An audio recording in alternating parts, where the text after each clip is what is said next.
అందరికీ నమస్కారం. Welcome to Geethasri kitchen. ఈరోజు ఈ వీడియోలో నేను మీకు మరో హెల్తీ రెసిపీ చేసి చూపించబోతున్నానండి. తక్కువ టైం ఉన్నప్పుడు ఏదైనా బ్రేక్‌ఫాస్ట్ చేసుకోవాలి అనుకుంటే ఇలా ట్రై చేయండి. చాలా ఈజీగా అయిపోతుంది. అలాగే టేస్ట్ కూడా డబుల్ ఉంటుందండి.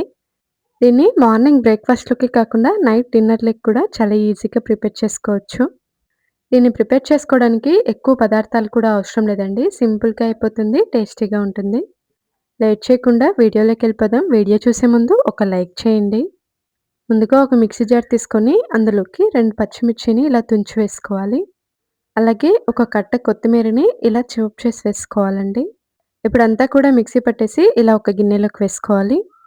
ఇప్పుడు చిన్న కడాయి పెట్టేసుకొని అందులో కొంచెం ఆయిల్ వేసి కొన్ని జీలకర్ర, కొన్ని ఆవాలు వేసుకోవాలి. అలాగే ఒక టీ స్పూన్ వరకి మినపప్పు, ఒక టీ స్పూన్ వరకి పచ్చిశనగపప్పు వేసుకోవాలండి. ఇప్పుడు ఈ తాలింపు గింజల్ని మొత్తం అంతా కూడా ఇలా కలుపుకుంటూ బాగా ఫ్రై చేసి తీసుకోవాలండి. ఆవాలు, జీలకర్ర అనేవి చిటపట అనేంత వరకు ఫ్రై చేసుకుంటే సరిపోతుంది. ఈ తాలింపు గింజల్ని అన్నీ కూడా ఒక్కొక్క టీ స్పూన్ చొప్పున వేసుకోవాలండి. చిటపట అన్న తర్వాత స్టవ్ ఆఫ్ చేసి ఈ తాలింపుని మనం ముందుగా మిక్సీ పట్టి పక్కన వేసుకున్నాం కదండీ! అందులో వేసుకోవాలి. ఇప్పుడు ఈ మిశ్రమాన్ని పక్కన పెట్టేసుకోవాలండి. ఇప్పుడు ఒక గిన్నె తీసుకొని అందులోకి ఒక లీటర్ వరకు నీళ్లు వేసుకోవాలి. ఇప్పుడు ఇందులోకి ఒక స్పూన్ వరకి సాల్ట్ వేసుకోవాలండి. అలాగే 2 కప్పుల వరకి బొరుగులు వేసుకోవాలండి. ఇప్పుడు వీటిని ఇలా చేతి వేళ్ళతో మెదుపుకుంటూ మెత్తగా చేసుకోవాలండి. 1, 2 నిమిషాలు ఉండేసుకొని ఇప్పుడు వీటిని నీళ్ళని మొత్తం ఇలా పిండేసి ఒక ప్లేట్‌లోకి తీసుకొని పక్కన పెట్టేసుకోవాలి. ఇప్పుడు మనం ముందుగా మిక్సీ జార్ తీసుకున్నాం కదండీ! అదే మిక్సీ జార్‌లోకి ఒక కప్పు వరకి సుజీ రవ్వను వేసుకోవాలి. ఇప్పుడు అదే కప్పుతో 1:30 కప్పుల వరకి పుల్లటి మజ్జిగను వేసుకోవాలండి.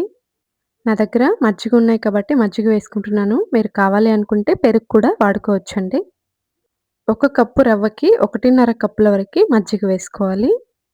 అలాగే మనం ముందుగా పిండి పక్కన పెట్టుకున్న బొరుగుల్ని కూడా ఇందులో వేసుకోవాలండి. ఇప్పుడు ఈ మూడింటిని బాగా మిక్సీ పట్టి తీసుకోవాలి. ఇప్పుడు మనం ముందుగా ప్రిపేర్ చేసి పక్కన పెట్టుకున్న మిశ్రమంలోకి ఈ పిండిని మొత్తం అంతా కూడా వేసుకోవాలండి. ఈ బ్రేక్‌ఫాస్ట్‌ని ఇన్‌స్టంట్‌గా ప్రిపేర్ చేసుకోవచ్చండి. ఎక్కువ టైం కూడా పట్టదు. ఇప్పుడు ఇందులోకి ఒక పెద్ద సైజు ఉల్లిపాయని ఇలా ముక్కలుగా కట్ చేసి వేసుకోవాలండి. అలాగే ఒక పెద్ద క్యారెట్‌ని ఇలా గ్రేట్ చేసి తీసుకోవాలండి. ఇప్పుడు ఇవి మొత్తం పిండిలో కలిసే విధంగా బాగా కలుపుకోవాలండి. మీరు కావాలి అనుకుంటే ఏవైనా వెజ్జీస్ కూడా ఇందులో యాడ్ చేసుకోవచ్చు. నేను మాత్రం ఈ క్యారెట్ అలాగే ఉల్లిపాయ మాత్రమే వేసుకుంటున్నానండి. ఈ 2 వేసుకున్నా కూడా టేస్ట్ మాత్రం చాలా బావుంటుందండి. పిండి మొత్తం అన్నీ కూడా కలిసే విధంగా ఇలా బాగా కలుపుకోవాలి.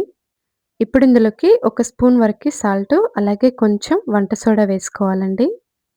సాల్ట్ అనేది నేను కరెక్ట్‌గా చెప్పలేను కాబట్టి మీ రుచి చూసుకొని ఒకసారి మళ్ళీ వేసుకోండి. అలాగే చివర్లో కొంచెం కొత్తిమీర కూడా వేసుకొని ఇప్పుడు మొత్తం అంతా కూడా కలిసే విధంగా బాగా కలుపుకోవాలండి. వంట సోడా వేసిన తర్వాత పిండనేది ఇక్కడ నేను చూపిస్తున్న విధంగా కొంచెం ఫ్లఫీగా వస్తుందండి.